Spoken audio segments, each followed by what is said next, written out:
bless everyone present today, that each may be able to share his or her contributions and gifts. Grant good health and safety to loved ones left outside this room, and bestow peace and goodwill to all of us.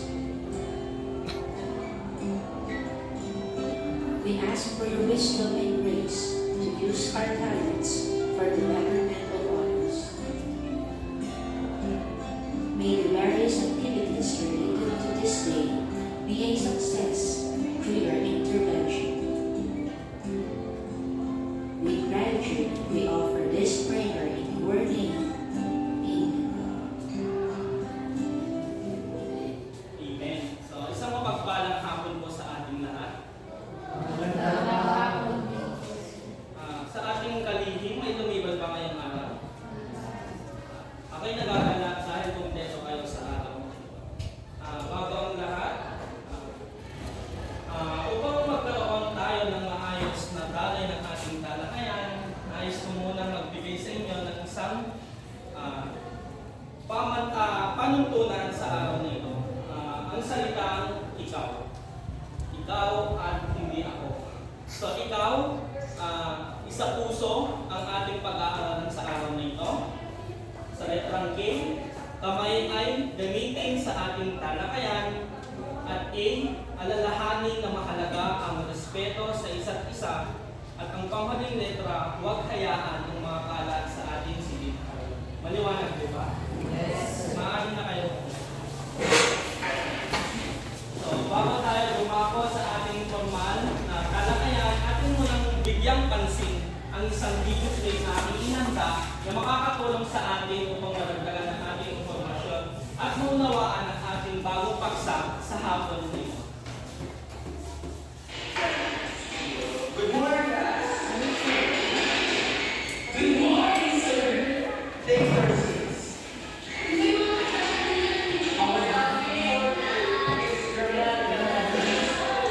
Can someone please please stand aside? Why teacher this Camilo? Hey, please stop speaking in the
itong nauunawaan ang ugnayan ng wika at lipunan batay sa pinanood na video.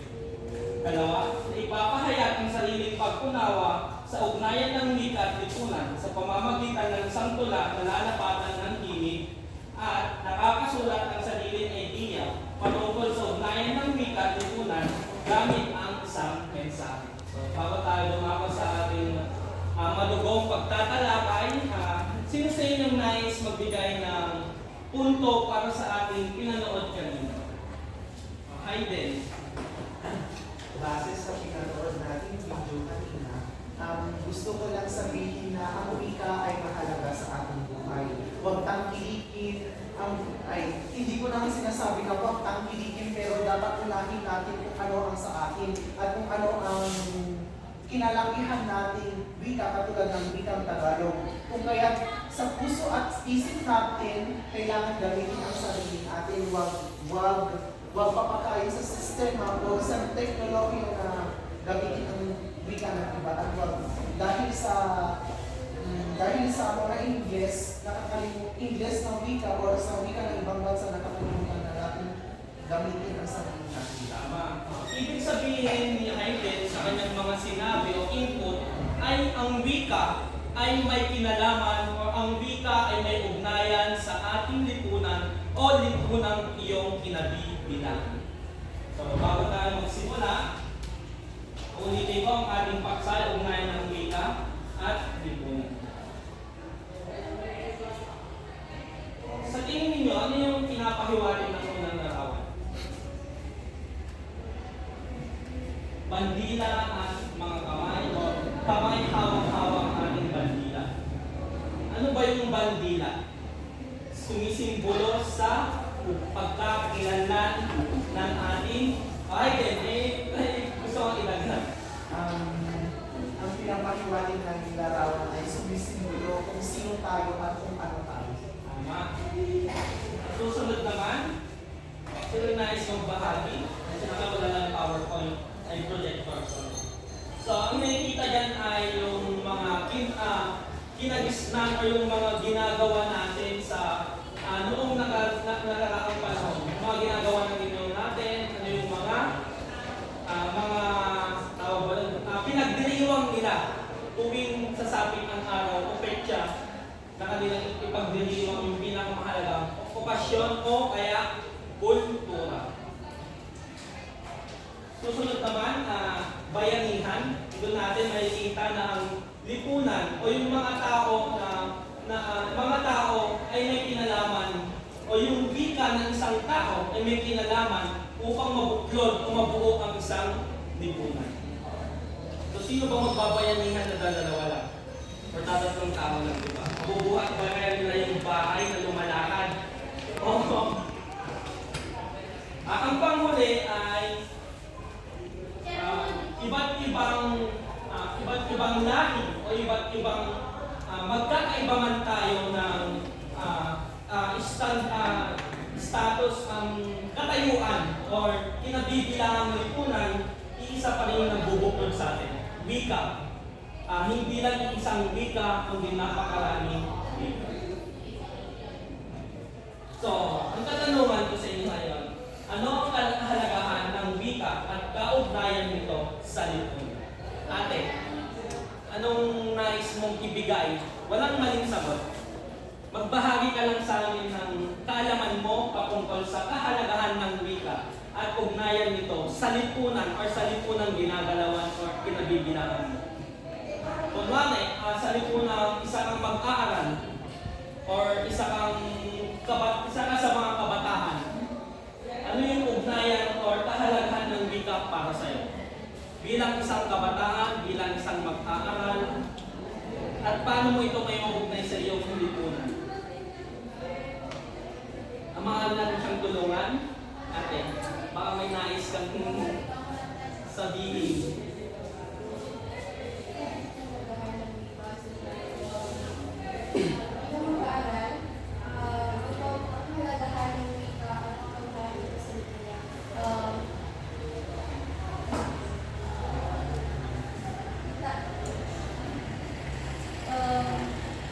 Sige, pang lahat.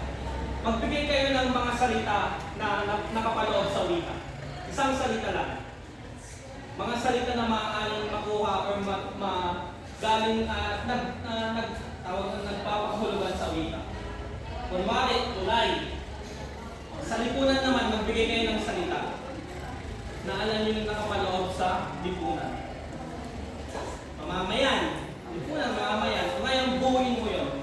Tulay at mamamayan. Bilang isang mamamayan.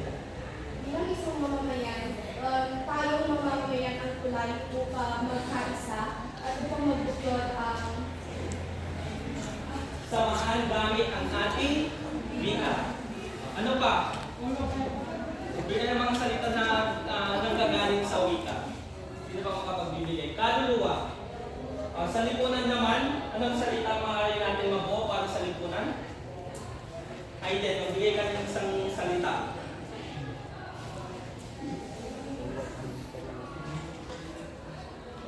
Kaluluwa, sa lipunan naman. Ano yung mga nakikita mo sa lipunan mo na maaari mo iugnay sa kaluluwa?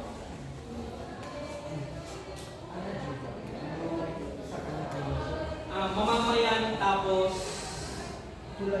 tulay. Sa'yo naman, yung tulay is sa wika. Tapos yung lipunan sa mamamayan. Yung sa akin na lang service, tao. Tao? Para kung gusto ko Okay, sige lang. Bilang isang estudyante or bilang isang tao, ang kaluluwa ng isang tao ay wika na kung saan gamit ang wika nakikipag-kooperasyon o nakikipagkakilanlan tayo sa lipunan. Tama. So, gamit ang wika, kaakibat nito ang ating kultura na siyang nag-uugnay sa atin sa isang lipunan upang magkaroon tayo ng mas malalim na koneksyon at komunikasyon sa bawat isa at makabuo ng isang masaganang lipunan.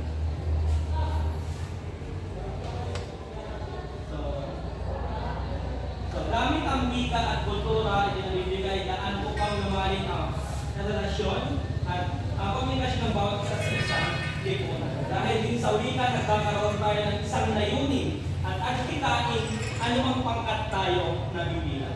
Kaya ng halimbawa natin, isa na doon ang bayanihan. So, ikaw, kung sakali ikaw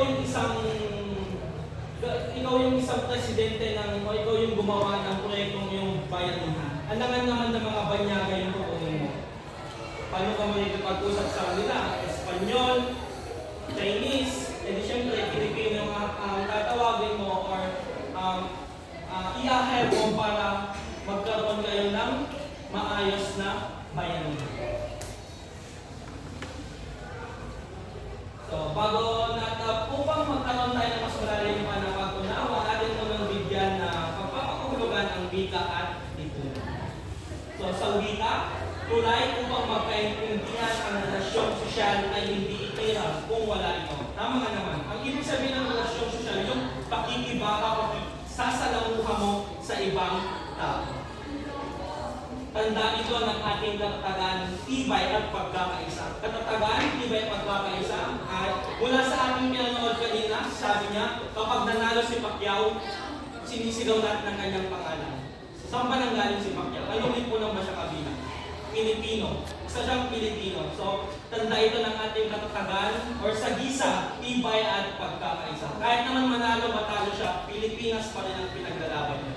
Kaya nasa lipunan tayo ng mga Pilipino gamit ang ating sariling wika. So, ang pangdagdag na impormasyon, behikulo ng ating komunikasyon at pagpapahayag. Sino ba sa inyo nakikipag-usap dito na hindi ginagamit ang wika? Sa sign language lang. Ngayon, kahit naman yung sign language natin, may ibig nang sabihin. Diba? Tama ba? Para naman sa lipunan, pangkat ng mga tao na may karaniwang set ng pag-uugali, ideya at saloobin.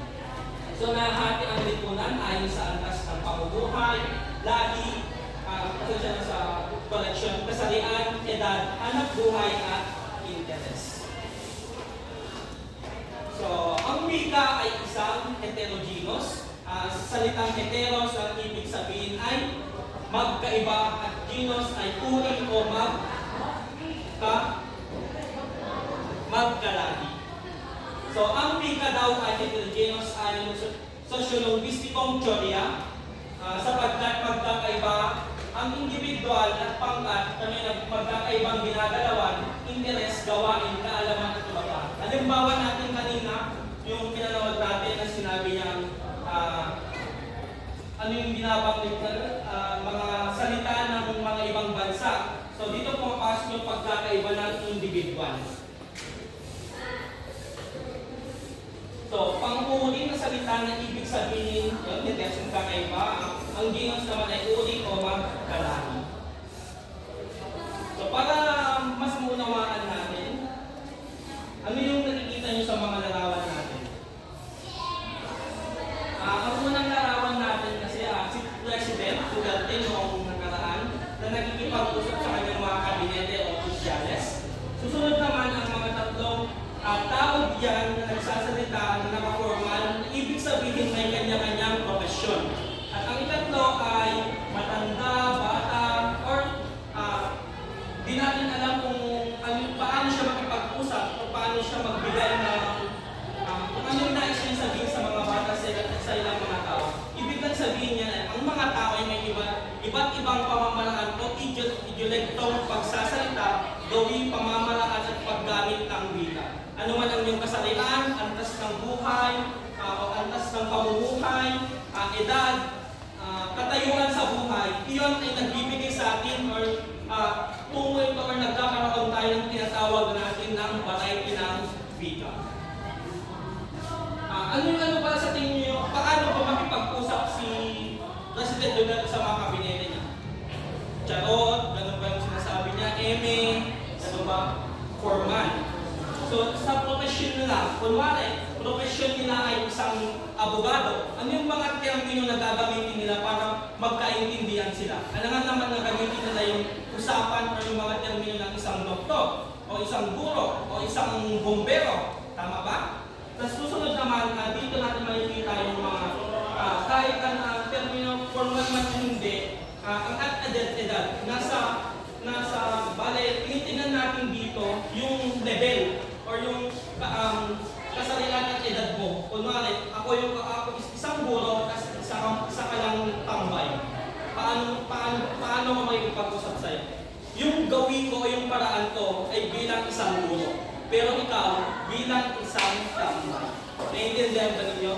So, isa lang ibig sabihin niya na ang wika, ano man, ang antas mo sa lipunan, katayuan mo sa buhay, edad, ang wika pa rin ang nag-uugnay sa atin. At yun lamang ang makapagbibigay ng maayos na daloy ng komunikasyon sa bawat isa.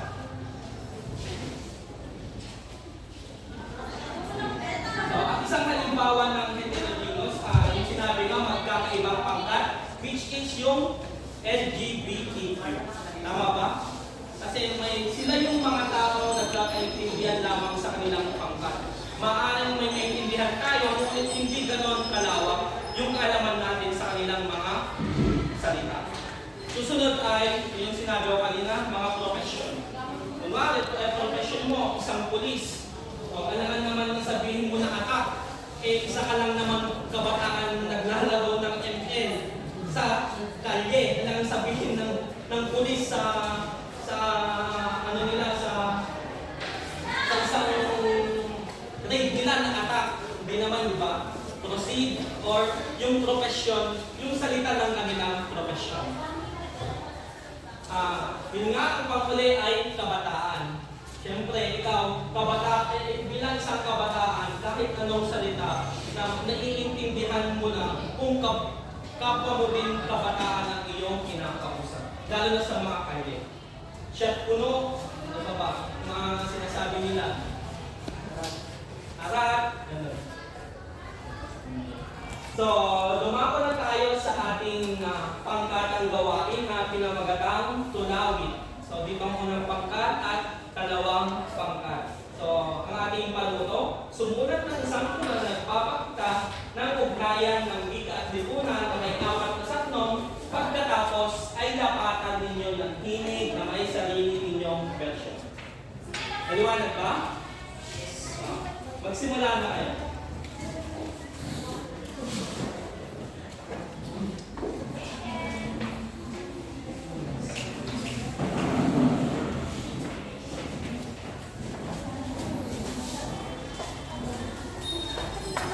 May 5 minuto lang kayo para tapusin ang ating gawain.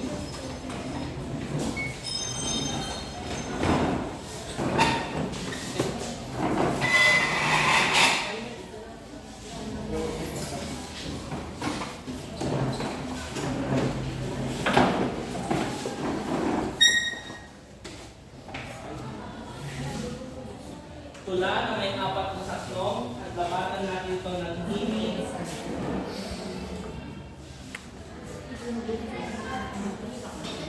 Para sa aming pamantayan, ilalaman ng tula 25%, organisasyon 15%, vocabulary 10%.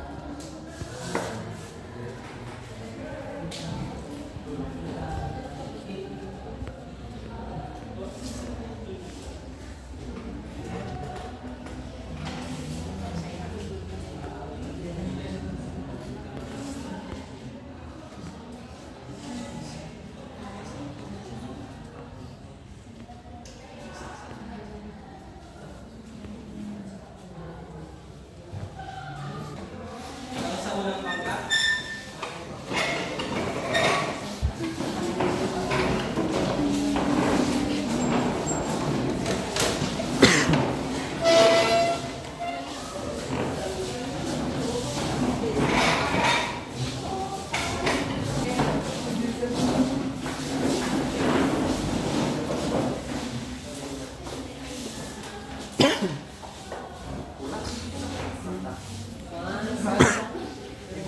Kailan divide ay di pa maganda.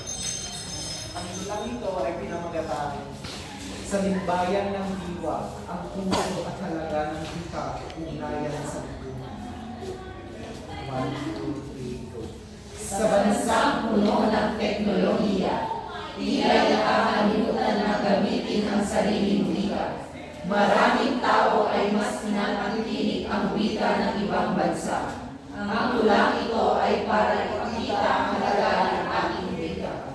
Pagmulat sa mundong ibabaw, wika ang ginagamit sa araw-araw. Itinuro sa gustong bulang, gamit ang talastasan hanggang ay kaunawaan. Ang wika, susi sa pagsulong ng kultura at kaalaman. Sa edukasyon, ito ay nagbubukas pintuan sa paaralan. Sa sining, ito'y musika sa puso't damdamin ng bawat isa. Sa komunikasyon, binidyo ng pagkakakilanlan ng bansa.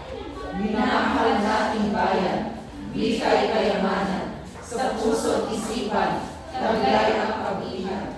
Sa bawat salita, bayan din ay nagsasalita. Gamit ang wika, may mga titik tayong sinasalita. bigyan na nagpalakpakan ng unang pangkat.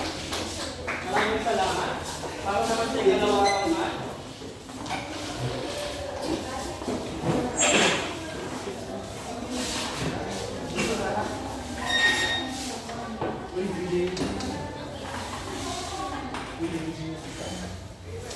Edukasyon, ito'y susi sa kaalaman, nagbubukas isipan, pagpapalawak ng pagkakaunawaan. Kultura, ito'y puso't kaluluwa ng ating bayan, nagpapahayag ng ating kasaysayan, tradisyon at legislan. Sa lipunan, ito'y salamin ng ating realidad, makita ng ating pagkakaisa. Sa ekonomiya, ito'y tulay sa pag-asa, nagbibigay daan sa bawat oportunidad. Sa iba't ibang larangan ng wikang Pilipino ay mahalaga. Isang simbolo ng ating pagka-nasyonalista, hindi lamang ito'y salita, ito'y ito'y diwa at kultura. Wikang Pilipino ay ating yaman ng bansa. Kaya't sa bawat salulahi, ang wikang Pilipino ating tangkilikin. Sa bawat salita, pangungusap na ating babanggitin. Paalala ang wikang Pilipino ay ating alagaan at buhayin. Lapakan natin.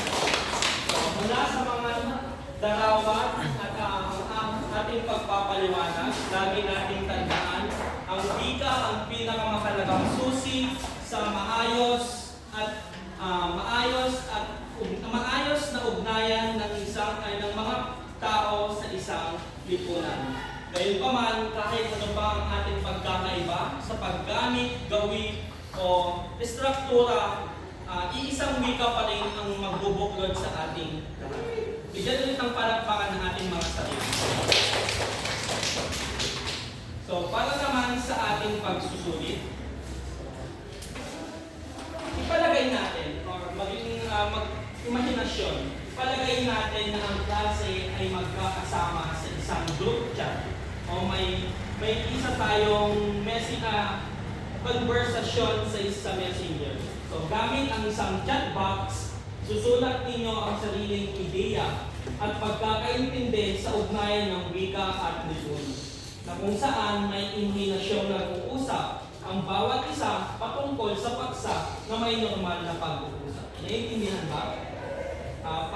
Imahinasyon na nasa isa tayong GC o group chat. Tapos, susulat nyo dito, ito yung mga chat box natin. Bago mo ibigay yung isinulat mong una dito, o una mong isinulat, parang ang kakalabasan ng ating pagsusulit ay nagsimpleng pag-uusap lamang, pero may pinapaksa tayo na ugnayan ng wika at lipunan. Dapat makasulat ka muna kung ano yung mababasa ng iyong katabi, bigyan mo siya ng isang chat box na magre-reply siya doon. Magbabahagi din siya ng kaalaman niya patungkol sa sinabi mo or ugnayan. Maaari mong baguhin yung dagdagan. Maaari mong dagdagan yung sinabi niya. Ipalagay natin na nag-uusap lamang tayo ng simpleng paraan. So, bilang isang guro, papangunahan ko, alam mo ba, class, na mahalaga sa atin ang ugnayan ng wika at lipunan. Makakatulong ito bilang sa akin bilang isang guro upang magkaroon ng mas malawak na kaalaman at magkaroon ng isang adhikain na mabuo or magkaunawaan tayo sa pamamagitan ng wika, hindi lang sa klase, sa paaralan, kundi sa lipunan na kung sakali magagawi ako sa inyong mga lugar. Magsimula na.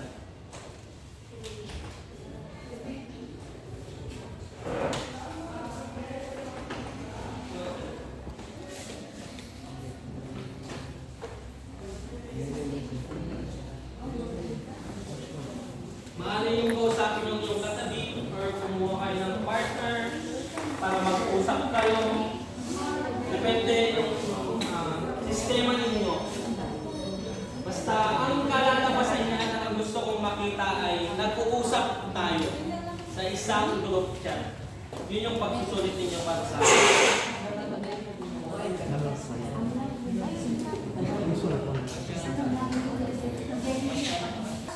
Sikaw mo na. Tapos ang sira, bibili ka ako. Ano yung episode ko parang sira? Sa bibili? isang pagbiriwang